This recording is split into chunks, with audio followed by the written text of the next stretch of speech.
अगर आपने पहले के 2 वीडियो देख रखा है, तो वहाँ पर से आप समझ पाएँगे कि चीज़ें किस तरह से अक्रॉस द वर्ल्ड किस तरह से एक सिस्टम बदल रहा है। System it means system of rule changes हो रहे हैं। तो पहले 2 वीडियो का ये जो थर्ड वीडियो है इट्स अ कंक्लूजन। क्या-क्या हुआ उन चीज़ों को हम समझते हैं यहाँ पर।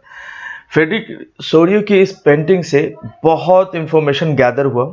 इस इन्फो ये गैदर्ड कह सकते हैं इंफॉर्मेटिक पेंटिंग है जिसमें बहुत ज़्यादा इंफॉर्मेशन एक ही पॉइंट पर एक ही टेम्पलेट पे चीज़ों को गैदर कर दिया गया है, फिर वहाँ से हम एक्सट्रैक्ट करते हैं। इससे प्रीवियस वीडियोस में हमने आपको बताया कि किस तरह से चीज़ें एक मतलब 1800 से 1900 इट मीन्स 19th सेंचुरी में चीज़ें किस तरह से स्वीप आउट हुआ, किस तरह चीज़ें बदली।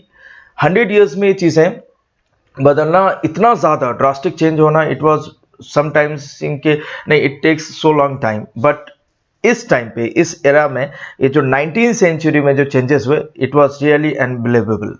बहुत शॉर्ट पीरियड ऑफ टाइम में लोगों में धीरे धीरे सेंटिमेंट्स आ गए, लेकिन ये सेंटिमेंट्स आने में बहुत टाइम लग गया। मतलब बहुत पहले से ये मोनार्की सिस्टम होता था, उसके बाद ये सारी चीज़ें हम समझ गए और हमने ये तक देखा कि किस तरह फ्रांस में रिवॉल्यूशन शुरू हुआ, फिर ये पूरी की पूरी एक चेन आई और फिर इसमें try colour flag like Germany आप देख सकते हैं यहाँ पर किस तरह से जर्मनी ये आपको फ्रांस हो गए, यहाँ पे भी ट्राई कलर फ्लैग एंड फिर सिमिलरली हमने प्रीवियस वीडियो में देखा कि करीब करीब जितने भी नेशन स्टेट हो रहे थे वो सभी के सभी ट्राई कलर फ्लैग रिप्रेजेंट कर रहे थे। उनका खुद का हिम होता था, खुद के नेशनल सॉन्ग होते थे, मतलब एक नेशन आइडेंटिटी होने लगा। 19th सेंचुरी में एक मतलब अनबिलीवेबल सिस्टमेटिक चेंजेस हुए। उन चेंजेस का ये रिजल्ट इन शॉर्ट है। यहाँ पे हम ये भी समझ पाएंगे कि इस कंप्लीट चैप्टर में द नेशनलिज्म यूरोप में हम किन किन पॉइंट्स को किस तरह से सिस्टमेटिक वे में पढ़ने वाले हैं, और अगर चीज़ें सिस्टमेटिकली अरेंज हो तो ये भी समझ में आएगा कि पढ़ना क्या और समझना क्या है। 19th सेंचुरी में जो चेंजेस हुए उनमें से मेन चेंजेस क्या क्या हुए। फर्स्ट वन ये हो गया कि लोगों में एक मेंटल सेंटिमेंट्स आने लगे, एक मेंटली चेंजेस आने लगे, उनका थॉट प्रोसेस बदल गया। वे अब मोनार्की सिस्टम के अंदर नहीं रहना चाहते थे, वो एक ऐसे सिस्टम में नहीं रहना चाहते थे जो कि जहां पे पावर कॉन्सेंट्रेट हो रहा था, मतलब power in one hand. They all are came in the common point, they all are having the common sense कि यार पावर डिस्ट्रीब्यूट होना चाहिए, पावर कॉन्सेंट्रेटेड नहीं होना चाहिए, वरना पावर का मिसयूज होने लगता है, फिर वो पावर मतलब कंट्रोल से बाहर हो जाता है, चीज़ें किसी के फेयर में किसी के अनफेयर में होती हैं, मतलब चीज़ें ट्रांसपेरेंट नहीं रहती, एक नेशन ट्रांसपेरेंट नहीं रहता फॉर ऑल द इंडिविजुअल्स। तो लोगों में ये सेंटिमेंट्स आने लगे। इस सेंटिमेंट्स की वजह से पॉलिटिकल चेंजेस होने लगा। लोग यूनिवर्सल अडल्ट फ्रेंचाइज मतलब वोट सिस्टम को डिमांड करने लगे, अपने अपने राइट्स को जानने लगे, इवन जिन्हें राइट्स नहीं मिलता था उनके लिए वो राइट्स का डिमांड करने लगे। इतना ही नहीं, कुछ नेक्स्ट लेवल पे चेंजेस जैसे कि पावर को सेंट्रलाइज कर देना, मतलब एक सेंटर पावर बना देना, लेकिन वो पावर जो पावर है आई मीन टू से जो पावर है, जो कंट्रोलिंग पावर है, उसको डिस्ट्रीब्यूट कर देना डिफरेंट सेगमेंट में। जैसे भारत में है ना, भारत एक डेमोक्रेटिक नेशन है, यहाँ पे पावर जो है आपका लेजिस्लेटिव में डिवाइड है, फिर आपका जुडिसी में डिवाइड है, क्लियर। और इसी तरह लेजिस्लेटिव है, जुडिसी सिस्टम्स हैं, कौन से अलग अलग सिस्टम से पावर डिवाइड है। तो पावर सेंट्रलाइज जरूर हो गया, लेकिन यहाँ चीजें मैनिपुलेट हो गई, चीजें बहुत अच्छे से बढ़ गई, इससे कि एक स्मूथ रन हो पाए, सिस्टम एक स्मूथली रन कर पाए और सबके फेवर में हो।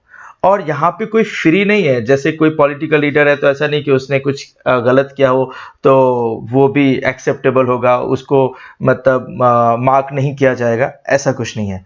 मतलब एक फ्री ट्रांसपेरेंट सिस्टम बना दिया गया जहाँ पे पावर को सेंट्रलाइज कर दिया गया। अब वो सेंट्रलाइज पावर जो मतलब सेंट्रलाइज सिस्टम आ गया, you must say like modern state आ गया which actually now practising to run the centralised power.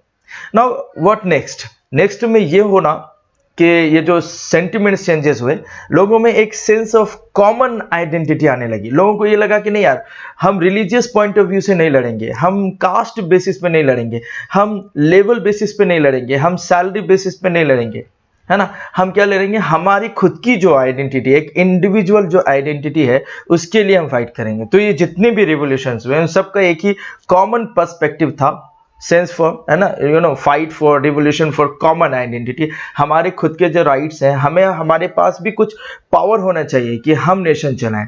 तो मतलब power of the nation must be divided in individuals hand. ऐसा नहीं होना चाहिए कि एक ही हैंड में आ गया, वापस मोनार्की सिस्टम जैसा हो जाएगा, एक ही राजा रहेगा, वही पावर को, मतलब वही सिस्टम को रन करेगा, सारे पावर इसके हैंड में रहेंगे, उसके बाद कोई नेक्स्ट पावर लेवल रहेगा ही नहीं।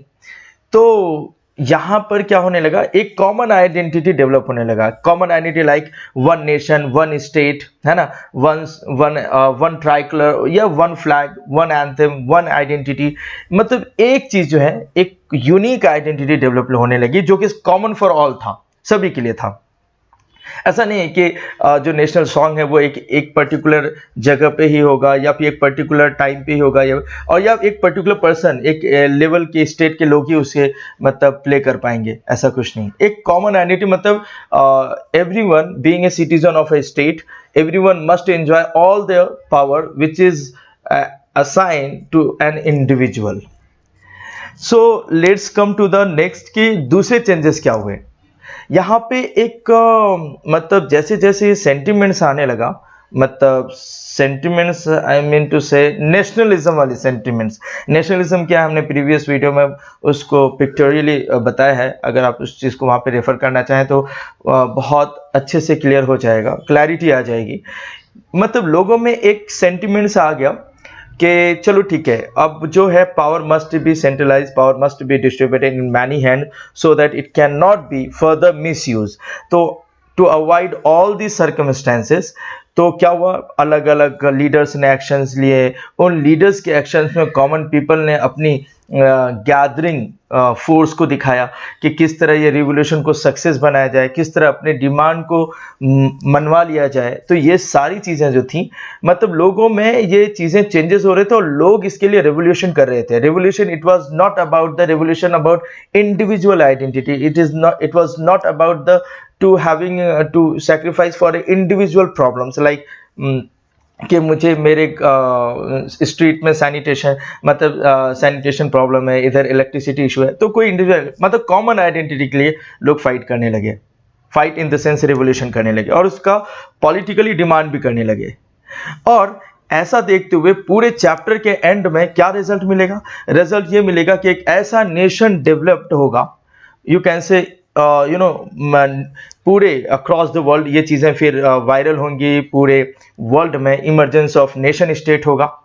ये नेशन स्टेट जो होगा, हर एक नेशन स्टेट में ये जो पावर होगा, ये पीपल के हैंड में डिस्ट्रीब्यूटेड होगा, power in the people's hand, और you can say in the citizen, not in the hand of ruler.